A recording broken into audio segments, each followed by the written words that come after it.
Hey, good morning, or good afternoon, or good evening, depending on what time of day you're watching this little movie review on the JBL L100 Classics, which you can see behind me a little bit, a few inches in the video frame. Just about that much. Maybe you can see about 6 inches of it.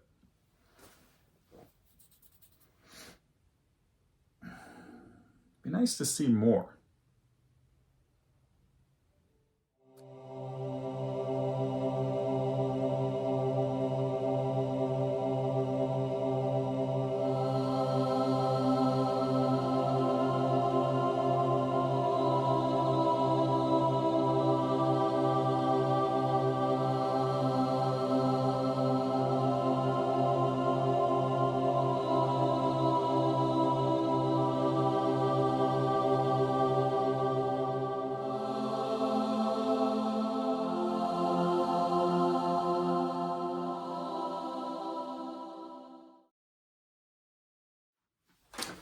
All right, I'd like to start this video, this review. It's more of what I personally think, thoughts, opinions of the JBL L100 Classics.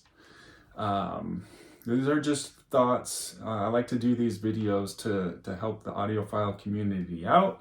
These are obviously not professional videos, as you can see by my beautiful artistic surroundings. We are putting these into my son's room. This is not a dedicated listening room that is set up to perfection. But I just kind of wanted to maybe give you some thoughts. Most of the reviews I see out there are professional reviews, or they're thoughts or reviews on stores that are selling these speakers. And so I always figure, well, it might be helpful just to have a regular Joe Schmo such as myself that is engaged and very interested in the audiophile community and listening to music, and just the differences between different gear, whether it's electronics or speakers or input devices or whatever you have. Hopefully it'll be a little bit of a help. I'll start it out saying the JBL L100 Classics are the best washing machine that I have ever heard. I suppose I should probably explain a little bit more about what I mean. It's not the way that the speaker sounds. So my wife and I went in to try and find a new washing machine, and the store is this great big store here near me, and they also sell audio and theater gear, as well as a ton of other things as well. Furniture, appliances, bikes, weightlifting. I mean, this place is huge. I'm getting off on a tangent here. I was walking, like whenever I go in there, again, like liking the electronics section and the audio section of this store, I kind of wander through it every time, to my wife's demise, I guess, in this case, because we're bringing home another pair of speakers. But I walked by an end cap, and here were the JBL L100s, which you can see a little bit. I'll put in better pictures of these. And they actually, I knew of them just from like reading reviews. They're a very unique looking speaker. They are a throwback speaker, and so, you know, again, they catch my eye when you see them come up when you're Googling other things. So I knew of them. I never really had too much of an interest in learning more about them, because when I think of JBL, I really think of things like this, or things like this. And or the big party speakers with all the lights flashing, and there's nothing wrong with those. Like, that's a great way to take your music with you. They're fully portable. Like, it's an awesome part of the audio industry, and having these flexible options that you can take and enjoy on the beach or in your car or on a hike,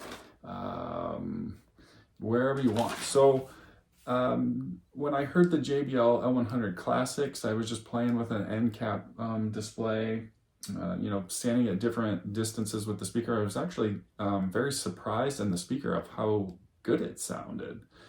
And lo and behold, they were actually on sale I do want to clarify that these are the first version of the classics that JBL had come out with. The reason that these were on sale at a considerable discount was that they were coming out with the Mark II version.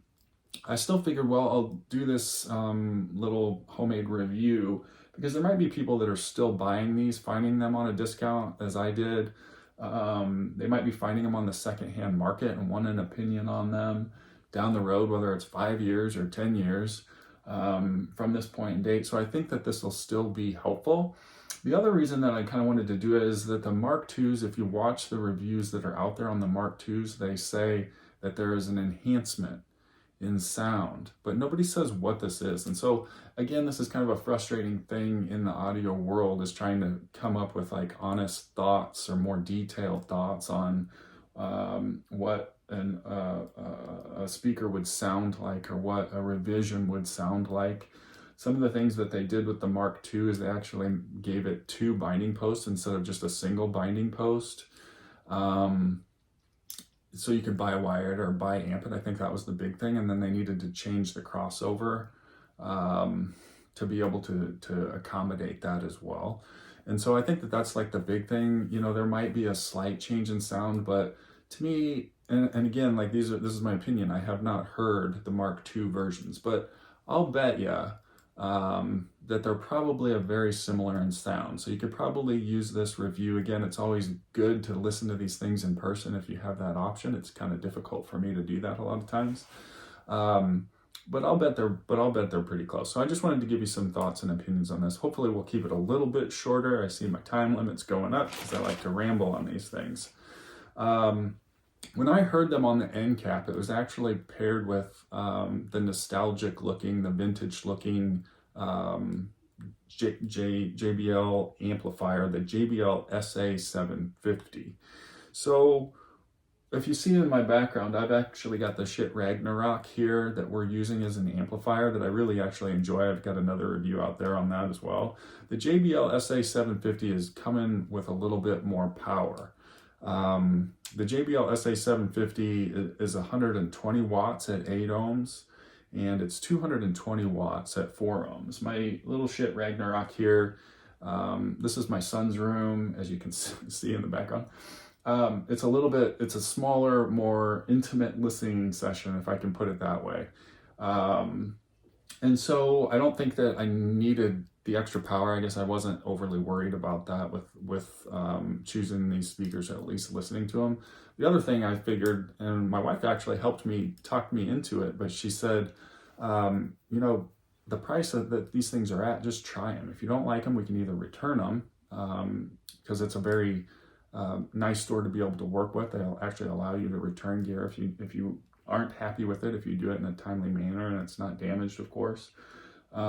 Or if nothing else fails, let's keep them for however long we want to keep them, and we can probably sell them and not lose too much money on them, because they were almost 50-60% off in price. And I'll talk a little bit more about that, what I think as far as the value of these speakers go. If you see me looking down, I'm reading my notes. So what do I think about the JBL L100 Classics? A couple of things that I want to talk about here that I like. I think you're watching this review. I think you've already turned it off. I don't think you even clicked on it if you don't like the looks of it. And that's actually one of the things that, even before knowing too much about them, even before hearing them, I always thought they were cool. I'm old enough, you can kind of see the gray in my beard here. I haven't shaved in a little bit, as we're getting some time off of work here in the holiday season. I grew up having this vintage stuff and around vintage audio equipment from the 70s, which is really a pop of where these things are coming from. So in my house as a child growing up, we had orange countertops. I bet they were like dead on close to this. Yellow refrigerators, shag carpet that was orange and brown and yellow, all kind of mixed up. I even went into the closet. I still remember it as a child, going into the closet, and we had a plastic rake for the shag carpet. I know this is dating me, but it kind of shows like where these things are coming from. What's old is new again. If you've got a certain like mid-century 70s type vibe of your interior design, these speakers fit really well into it. If you've got a kid's room with a record player set up and the amp set up in the middle with your records down here on display, it's kind of an old school listening type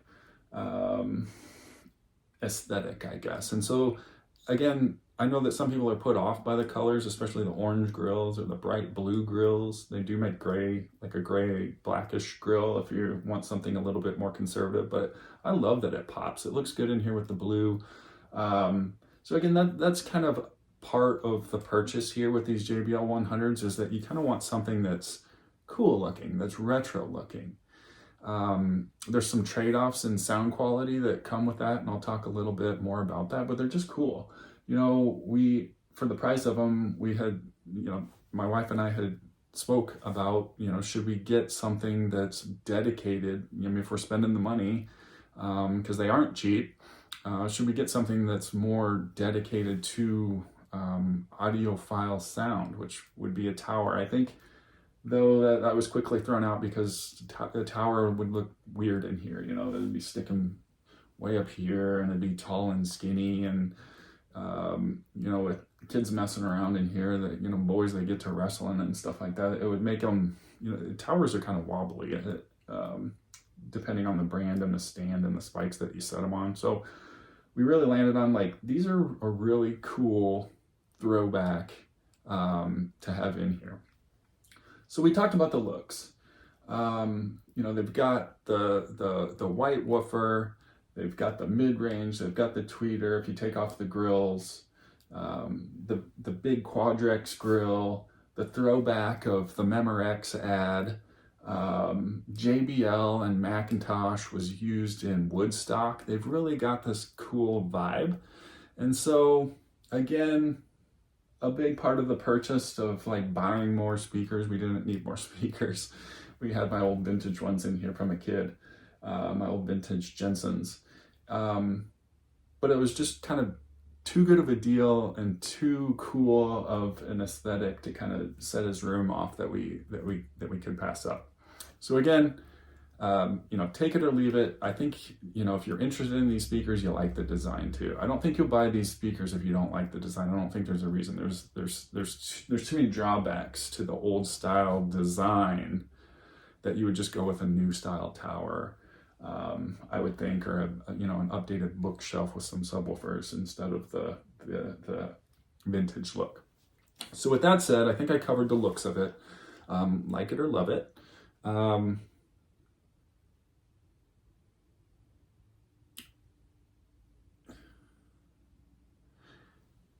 You know, looking at the speaker, I guess before I leave that, looking at the speaker, I should talk about my perception of what I thought that the speaker was. So I had heard clip speakers, and again, this isn't knocking any kind of brand, because I know that there's a lot of faithful followers out there of all the different kinds of brands. I had heard clip speakers. I had lived with vintage speakers. You know, we still have vintage speakers in our family, myself included, from like the 80s. My father's got vintage speakers from, gosh, I don't know, maybe the 60s or the 70s, that he had hand built, which is really cool. And they sound great, but it's a vintage sound. And I like, you know, if I was I had that in here already, and if I was gonna pay money and update a speaker choice, I kind of wanted to go to an updated sound. And the cool thing about that is that these speakers sound new. These were surprising sounding speakers. You walk up to them and you think like, okay, cool old look. They're gonna sound vintage as well. And that's not the case with these speakers at all. The highs are very crisp. They're very clean. The mid-range is very clean and crisp. The bass is very powerful from the 12-inch woofer. And it's not, like, you know what I mean. You either know or you don't know. It's hard to explain, like, what the vintage sound sounded like. I guess to put it as a summary, it was definitely more rock and roll, a little bit, I guess I would say less separated. More, I would say that it's more like just being at a rock venue where it's just big and bold, and it sounds like it's all coming from the speaker. With the JBLs, it's really the updated sound where the highs are separated, the mids are separated, the bass is separated, the instruments are separated. You get more of this sense of, instead of being at a live event, you're actually at like a live rock concert, you're actually at an event where you're sitting maybe 1 or 2 rows back. Sometimes, depending on the recording quality and what you're listening to, even like jazz and classical, you got female vocals, violins, cellos. It's almost like you're sitting on stage with them versus this big engulfing sound. They're very separated. The sound and the musical instruments are separated. There's this great sense of place with them, I think, for what they are again.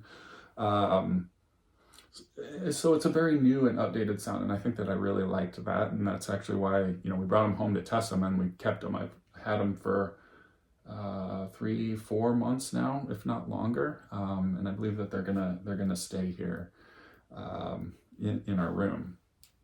Some of the other things, just to kind of give you an idea, if you are shopping these, if you are interested in the JBL 100s, if you are cross shopping, I'm always a cross shopper. It's not like, hey, I'm set on these exact speakers. I want these exact speakers. There's no other alternatives out there. I guess it's kind of a double-edged sword, but there's a lot of choices no matter what kind or type of speaker that you're looking for in the marketplace. So it kind of gets a little bit overwhelming. But to give you some other ideas and maybe my thoughts around them, again, I don't have very good places to, well, I should say any place to be able to listen to most of these types of speakers. So this is just my thoughts without hearing these. Again, if you can hear them, it's way easier to make a judgment call on what type of direction that you want to go. So the other ones that I considered or could have considered, if we were not going to keep these, and I still like that vintage design. Again, I'm sticking with that vintage design because if you want something that's going to fit the bill as far as the look as well as the sound quality. Wharfedale Linton. My thoughts on that is that it's, I'm just reading my notes here, is that it's a little bit smaller design. It's a rear ported design. It's got 2 ports on the back of it. And after hearing the JBLs, I don't think that I would want a smaller speaker. There's still physics that come into play. I've heard very good things about the Wharfedale Lintons. I've heard that they're a little bit more of a vintage sound. Again, so similar, going back to what I was talking about. These are big and they're bold and they're engulfing. And I'll talk a little bit more about the sound. And so I don't think I'd want to step away from that. They're again, that new speaker detailed separated sound that you get. And again, just hearing reviews or listening to reviews or reading reviews of the Wharfedale Lintons, they might be a little bit more vintage, a little bit more laid back sound than the JBL L100s. I am interested, I guess, if I could really cross shop these, the Epsilon XLS 15. I like that they're made in France. They're a big, heavy speaker too, so I think that the physics would work out well. They're like 16 by 28 by 13. This is inches for those of you that may not be watching here in the US. The other one, I do like that it's made in France. I can't remember if I said that. The Wharfedale Linton is actually made in China, so I'm not a huge fan of that. I like audio gear that's made within the country that it's designed. I think that it's a commitment of the company to quality, to employees, to their country. I think when you start outsourcing things, to me it comes off as, I want to make a profit. I'm going to outsource this to make as much money as I can off of it. Debate me if you will. I guess there's thought processes on both ways. The other speaker that we could have considered was the KLH Model 5. There's no port on these. So what I'm guessing this is like you don't get that big, powerful, engulfing sound. But with the KLH Model 5, I'll bet that you get a more articulate sound. You get tighter bass, more impactful bass, more textured bass. But it's going to be a little bit leaner than having a big 12-inch front-ported design like the JBL. Again, these are just thoughts on the design. I haven't been able to hear this, so take it with a grain of salt, of course. The MoFi source points are really popular. I think, I guess with those is just the size. You know, a lot of them have to be on a stand, and like my thought on there is like these might be, the JBLs might be a little bit too big for a room, but I like how engulfing they are of the sound. It's pretty amazing. I'll talk a little bit more about that. The Klipsch, we talked a little bit about the Klipsch. I'm a Klipsch fan. I like the vintage sound, but again, it's a vintage sound. It's a little bit different. I like that they're built here in the United States. I believe most of them are built down in Arkansas, the ones that aren't outsourced. They're vintage line. I like them. I've heard them with Mac gear. They're fantastic. It's different. It's very different. Again, like the Klipsch design to me is like you are at a live concert venue. It's that feeling of the space and entirety of the music of the band. You know, it's big and it's bold.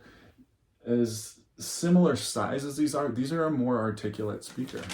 It's again going back to that newer age design. They're wonderful. I know that there's some questions out there. They're wonderful with jazz, acoustic music. They're good with the live stuff too.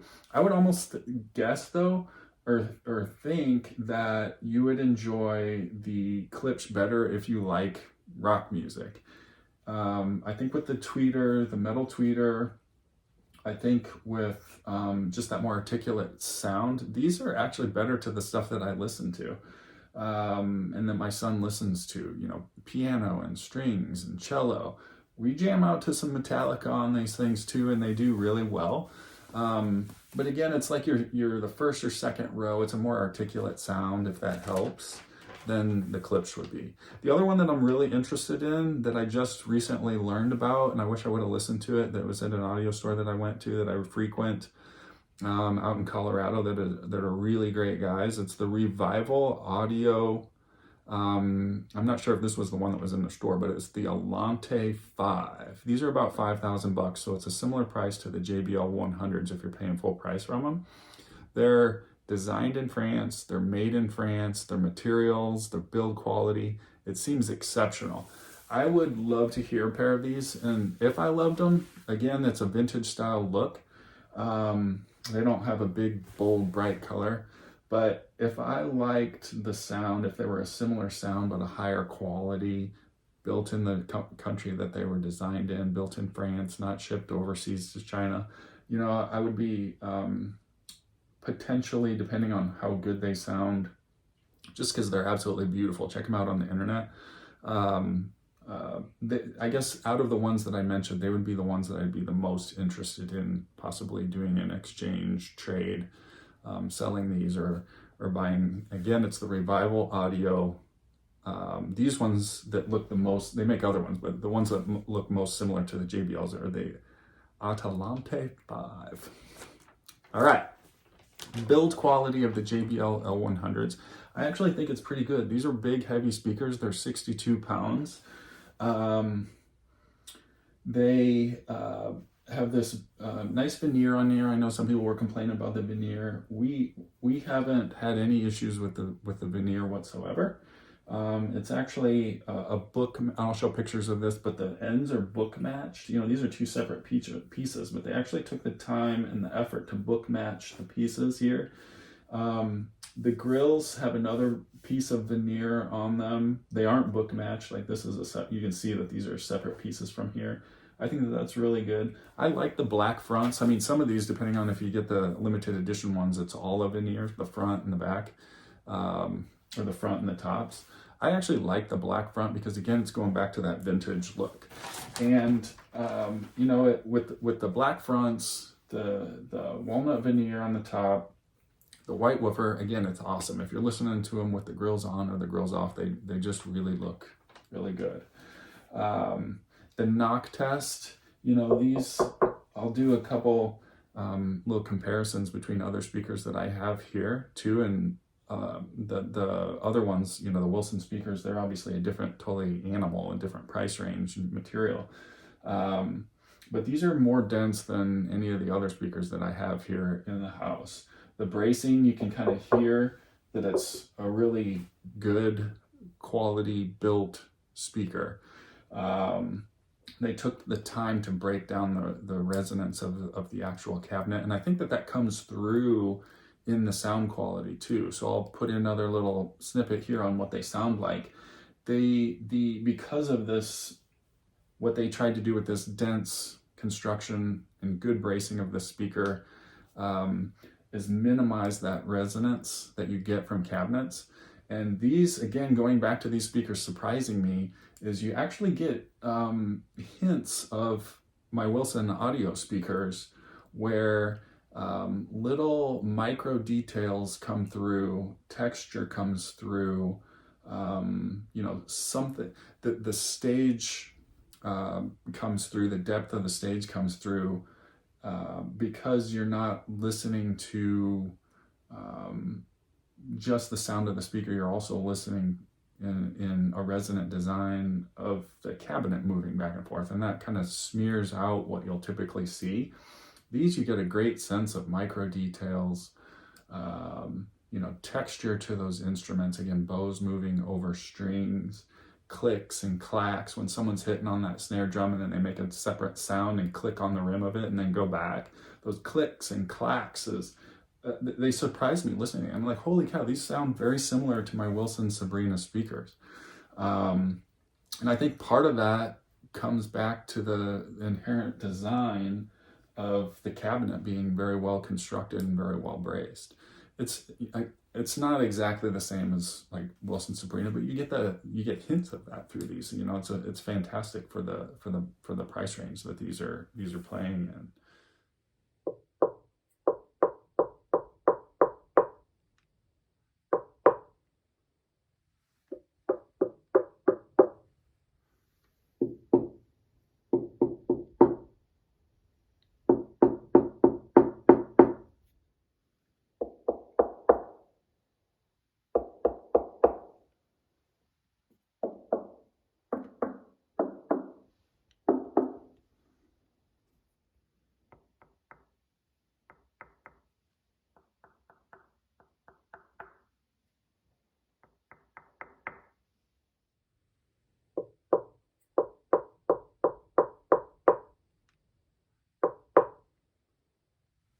I did have, going back to the quality, there's L pads, what they call L pads, where you can adjust the high and the mid attenuation on these speakers.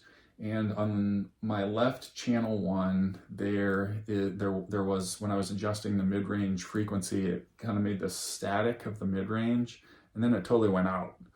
And so, you know, I wasn't a huge fan of that. I played with it, you know, moving it back and forth, and it kind of got a little bit better. I was a little bit worried since these were new. I just said, hey, I took them back to the store and got another one. I didn't have another issue with the L pad, but I think, you know, again, it goes back to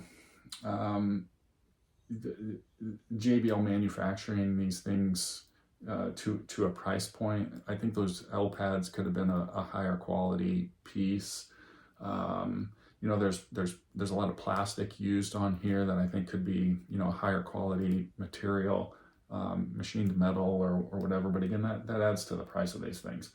The L pad, when you click it, it's very difficult to see. There is like very faint notches in the turning of it.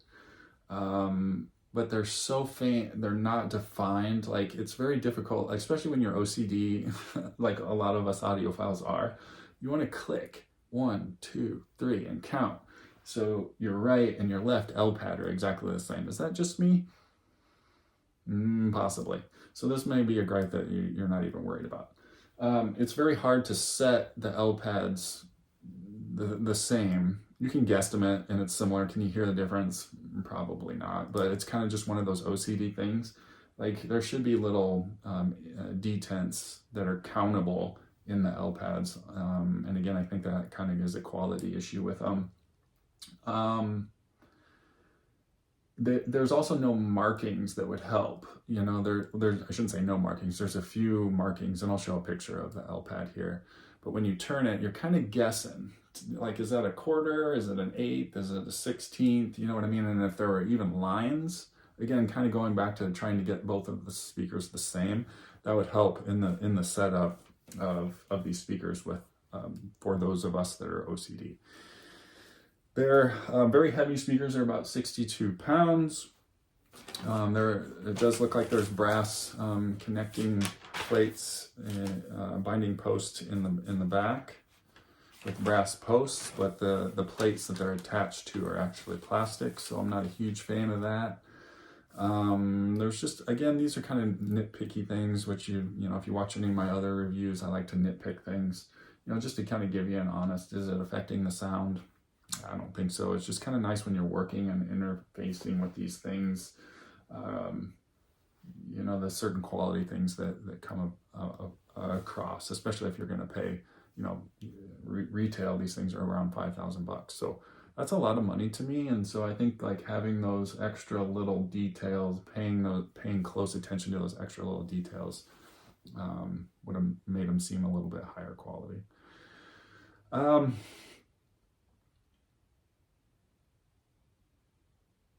Time alignment with these things, you know, being a Wilson fanboy, I've learned a lot about time alignment and the importance of that.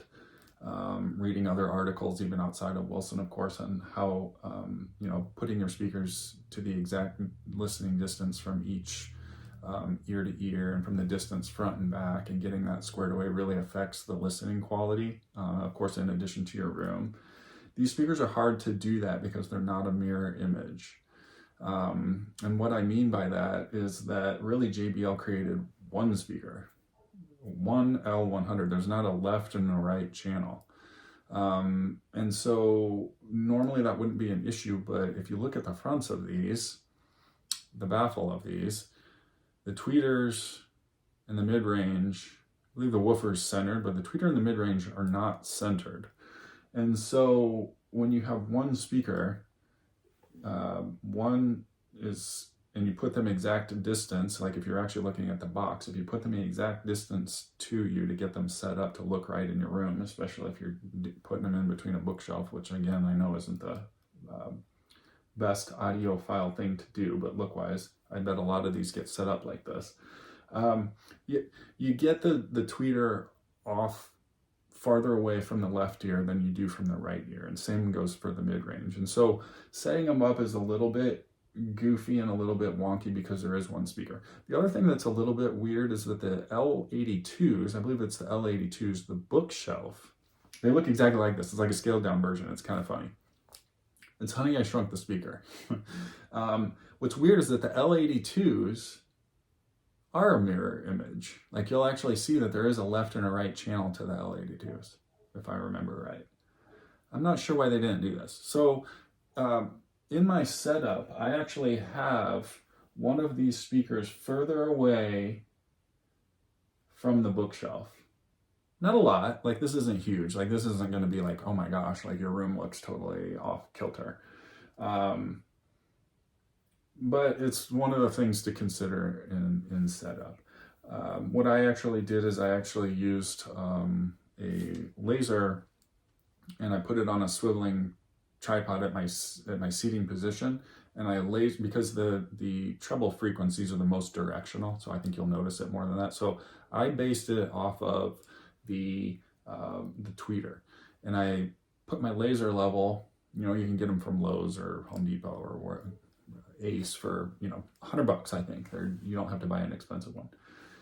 And I put it on a tripod a swiveling tripod at my seating position, and I pointed that laser back and forth to get it, you know, this is again my OCD, but to get that measurement the exact same. So the left speaker, the box, is actually further away from my listening position than the right speaker, but the tweeters are the same direction, if that makes any sense. And you'll understand it looking at them. So just another thing with the JBL, just another thing to consider. Hopefully a helpful tip too when you're setting them up. A nice little laser level will help. I'll show you a picture of that here. What else?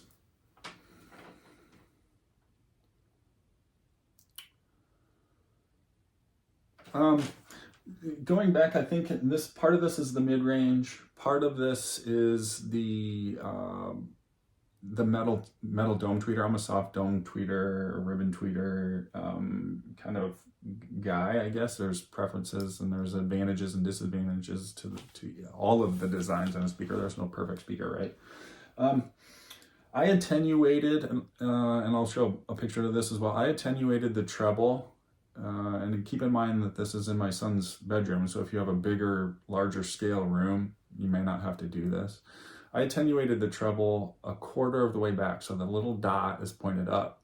And I actually didn't initially do this, but I eventually moved the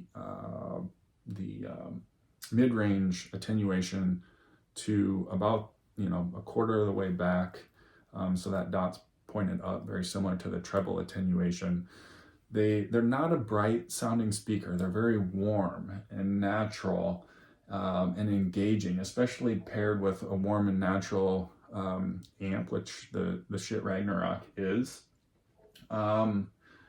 There's this lovely body with the speakers. There's not a harshness with the treble. I know some reviews were saying that. There's not sibilance with these. They're very wonderful. Like, tonality of these things is fantastic. For me, I like a warmer, a little bit more natural presentation. I wouldn't call that they're laid back by any means, because again, it's that newer age sound. But I would definitely say that they're a warmer, natural presentation.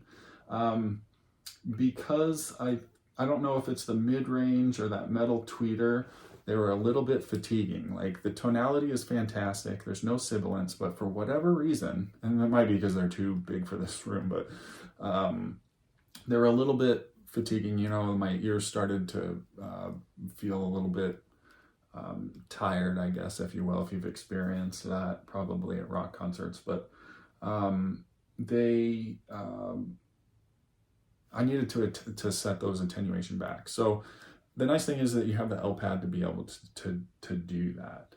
I also set these up. JBL recommends setting them up facing straight, because there is a little bit of a round waveguide to that tweeter. I attenuated the treble, I attenuated the mid-range. I pointed them in a little bit. So the toe in is about, 1/8 to 1/4 of an inch. So not a ton of toe in, but, that's pointing more of those high frequencies at my ears. But I did that because I also, attenuated the L pad, and I also listened with the grills on. Again, I think like in this room, and with me being sensitive to higher frequencies, that setup for me worked the best in getting the least amount of fatigue. So there are other reviews out there that say that's a little bit fatiguing. Attain that to the metal dome tweeter. Whether it is or it isn't, I don't know, but that definitely helped me. And again, it's a wonderful presentation with grills on. The tweeter and the mid-range attenuated a little bit. I think even in a larger room, you won't get that fatigue necessarily. The other thing that might help too is that this might be a little bit underpowered, so I'm hearing less of an ideal mixture of the drivers. This is, we don't listen to music extremely loud, but this might be just a touch underpowered. We're not getting any kind of distortion as loud as we listen to it in here. But this is only 60 watts into 8 ohms, and the recommended JBL is what? It's twice that. What did I say? It's 120 watts into 8 ohms and 220 into 4 ohms. This is only 100 into 4 ohms, so it doesn't double. This speaker is a 4 ohm speaker. it really spends most of its life, if you look at the frequency charts and graphs out there, in that 4-ohm range. So that's the only thing, some of that, again, I'm explaining this just to take with a grain of salt. Some of that might be the amp. It's not enough to make me think like, oh gosh, we need a ton more power in here. Again, especially since we're listening at moderate listening levels in here.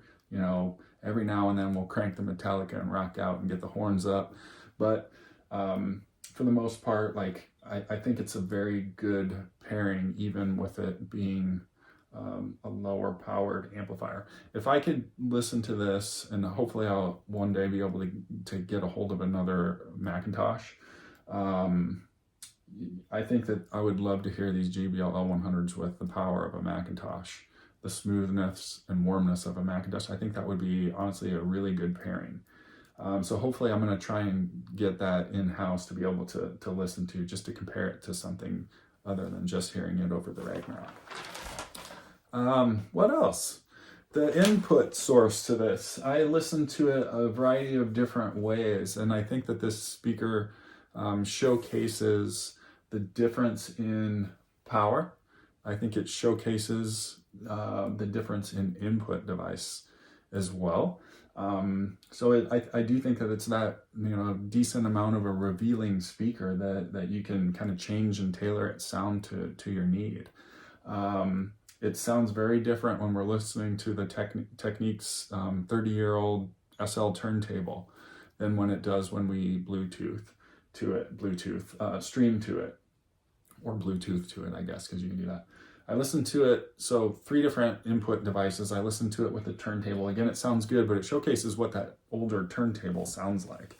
More of that vintage sound, less detailed sound, definitely more combined sound. When you hook up a nice streamer to it, and this is using the internal DAC to the Ragnarok here, it's a fantastic DAC, I think, built into it. They make better DACs that you can buy that are outboard DACs, but for simplicity, we use the internal DAC.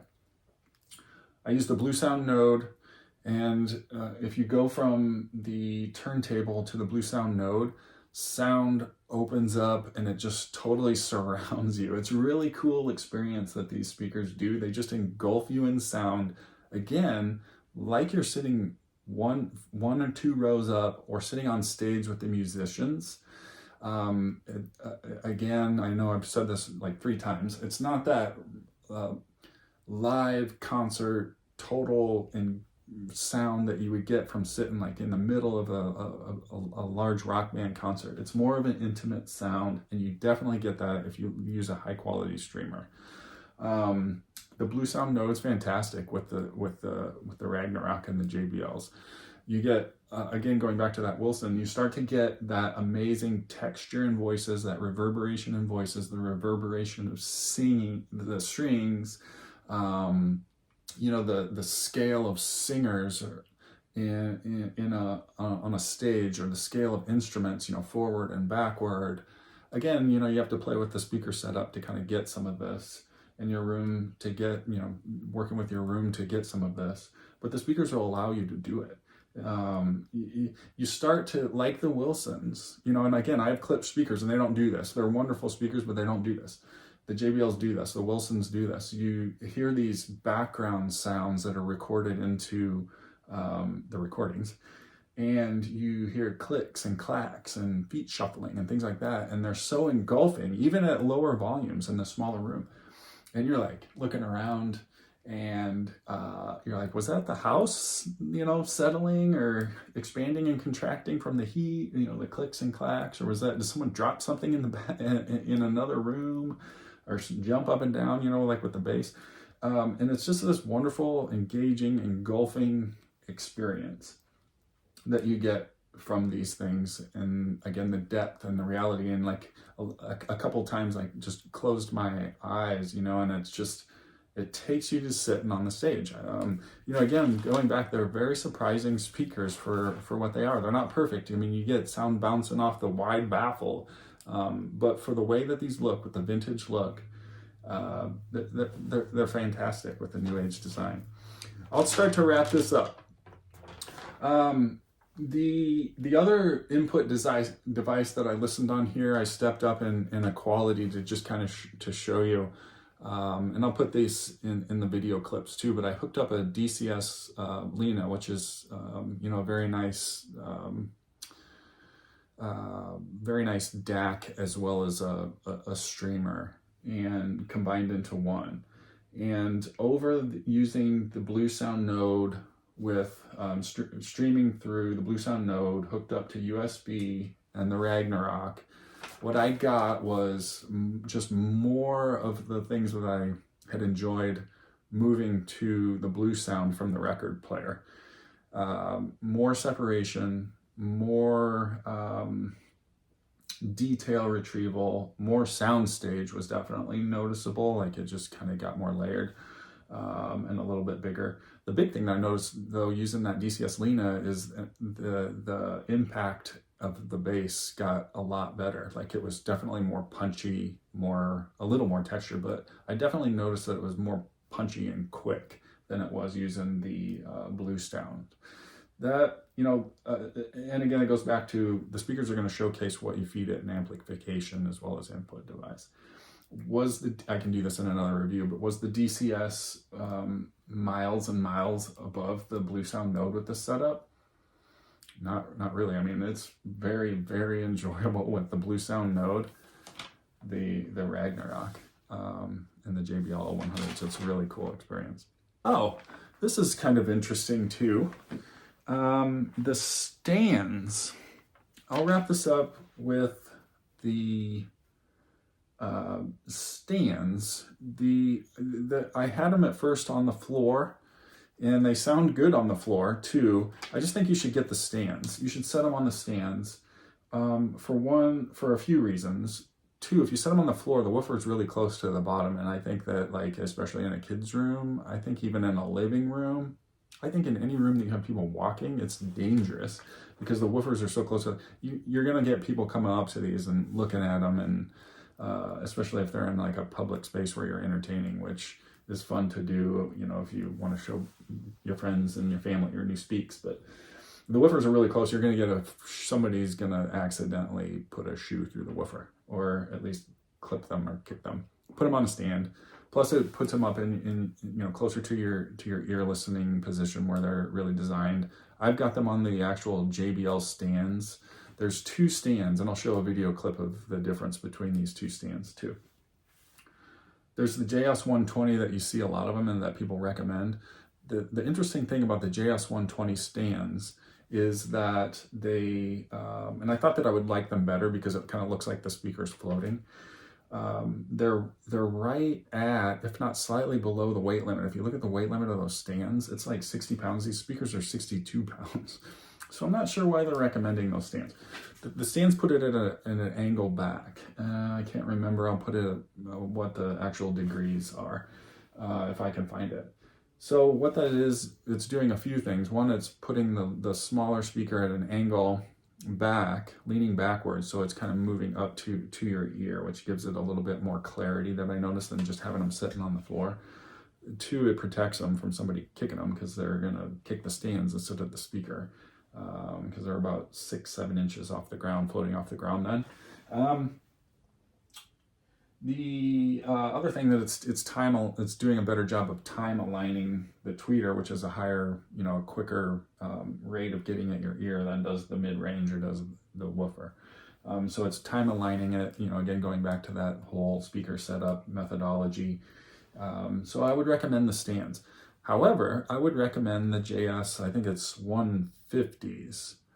The JS 120s, like, these still bounce a little bit, but not very much. I moved over to the JS 150s because these are a much more solid stand, and the weight limit of the JS 150s is a lot higher than the JS 120. So honestly, I would pay a little bit extra. I know it's a little bit extra money that you're adding to it. I think it's worthwhile. I actually like the look. It's more substantial, the look, because the JS 150s put little metal braces, and I'll show a picture of this. Honestly, I like the look that it's not floating above the stand better with the JS 150s. They're more solid, they're more durable, they're more heavy. I can actually take those JS120s and put my fingers between them. And I mean, it took some strength, you know. I'm not a He-Man by any means, but I can move those JS120s. I can't squish with one hand the JS150s. They're just much more substantial. Go with the JS150s. Pay a little bit extra money, you'll thank me. Plus, again, it's more of a solid structure for the speaker to set on and not bounce and resonate. That affects sound as well. What I noticed that these are made in Indonesia, and I Googled that, and it's like, you know, what else is made in Indonesia that might be similar, just out of curiosity. There's a lot of furniture that's made there. There's a lot of piano manufacturers have their pianos built there. So depending on the craftspeople that you get, you know, I think that, you know, again, parlaying over into how the L100 is built from my perception, I think that it's, you know, it's a good quality. Would it have been cool if JBL would have, they are designed, of course, in their luxury audio group in California, would it have been cool if they would have also manufactured the speaker in the United States as the old days? Yeah, absolutely, that would have been super cool. You know, the whole Macintosh, JBL combination, Woodstock ties, USA, right? You know, that would have been super cool. But understand then, of course, that the cost probably would have been even more. There's some give and take. What's interesting that I found is that if I can find a picture of it, I'll post it. It's someone else's picture. But the tweeter, the mid-range, and the bass driver on the Mark 1s are all made in China. Cabinet looks like it's, you know, put together, assembled, built in Indonesia. The Mark 2s, again with all different part numbers from the tweeter, the drivers are all still made in China, but now everything's made in China. So they must have moved the factory from Indonesia to, or at least not move the factory, but move the production of the L100 classics to China from Indonesia. Does that affect quality? I don't know. I mean, the drivers were already built in China. It might be an economy of scale thing. Is it chi-fi? I'll let you guys decide that. You know, it would be cool if they were built here in America and in the same design factory, I guess, is just my take on that. I think I covered it all. If there's more, I'll put it in here. If I forgot something, this is plenty long of a review. It'll give you something to entertain yourself with, I guess. Please feel free, as always, to leave a comment to help us all out. You know, we're all an audiophile community. There's very limited reviews out there. So I think, you know, like myself, when I'm looking at something, I'll watch a review. I'll read all the comments too, because if I forgot something, if there's something you feel like I misstated, if you agree with me, I mean, if you disagree, like all of those things, if you could put them down below in a helpful manner, that benefits us all. If you've got setup tricks or tips with these speakers that I didn't do, or that you'd recommend doing differently, you know, all those things benefit us all. That's why I took the time to make this video. Again, hopefully this helps.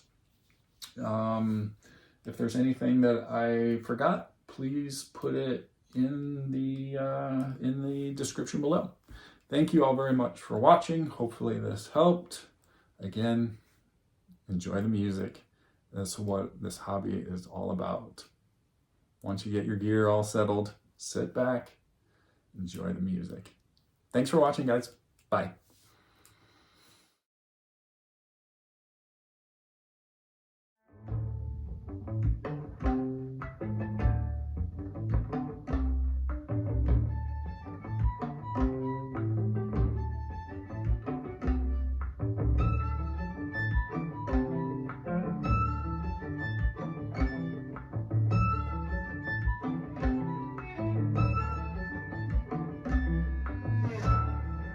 Wow.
you were up to.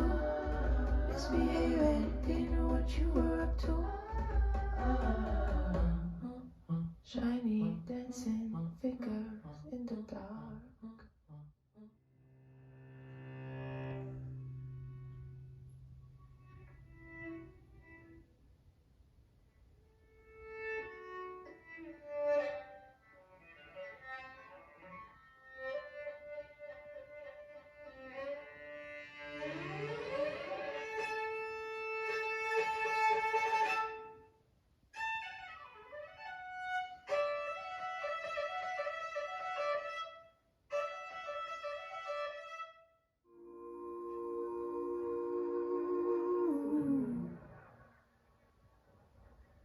Get all do, get all do, oh, get all do.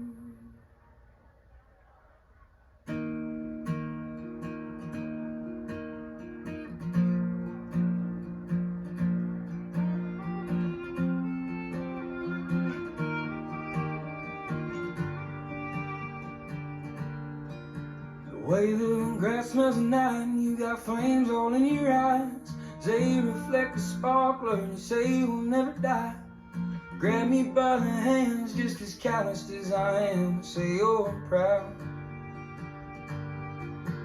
Well, it's blue jeans in the driveway, and you're walking inside sideways. The wine always affects you in beautiful kind ways. Ask me if I'm staying, and I say that I'm sleeping on the floor.